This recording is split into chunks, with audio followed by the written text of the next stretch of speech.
Nima uchun men bu barni yoqtirmayman serisimda bugun kungacha bir marta ham shu bardan qo'yilmagan, tushuntirib berishga harakat qilaman. Birinchidan bu zavodskoydan qalinroq bo'lgani hisobiga sidyenani chaproq surish kerak. Bu Mercedes barlarni ham ko'pida shunaqa, sidyena o'zini joyidan qo'zg'algandan keyin mana katta o'zini bolt gayka krepleniyasi mana shu yerda DTP bo'lganda sidyena ushlab qoladi.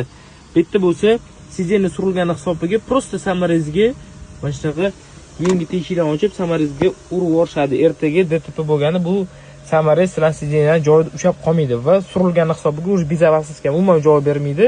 Bu bor yo'g'i bitta sabablardan bittasi hozir. Videoni davom ettirgan bo'lsam, hamma minuslarni aytsam cho'zilib ketib qoladi. Keyingisi ruchnik.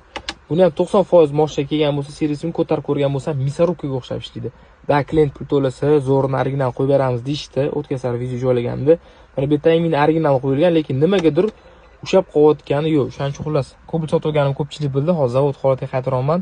Bitta qo'yilgan narsa bar ekan, chexol ekan, chexollarni уже yechib tashlayapmiz. Bari ham hozir yechib qo'ysak 10x kini qo'ydiramiz yoki zavod holatiga qaytaramiz. 10x lekin sizlarga tavsiya beraman. Men uzun ustunovka qilib bermaganim bilan, lekin tavsiya bera olaman. U ustkiroq bo'lgani uchun sidyena o'zini joyida qoladi. Ruchnik mexanический bo'lsa ham sizlarga ishlab beradi. Ertaga parod qilib qo'ymaydi. Bu narsa ertaga toliga chiqqanida ushlab qolgan bo'lsa ham qo'yib yubormasdan u ham ertaga muammosini kelib chiqaradi. O'shaning uchun tuning qildirayotganingizda e'tibor bilan qildiringlar. Uni o'zining chegarasi bor. Undan o'tib ketadigan bo'lsanglar, mashinani ozgina kolxoz qilib qo'yishingiz mumkin bo'ladi.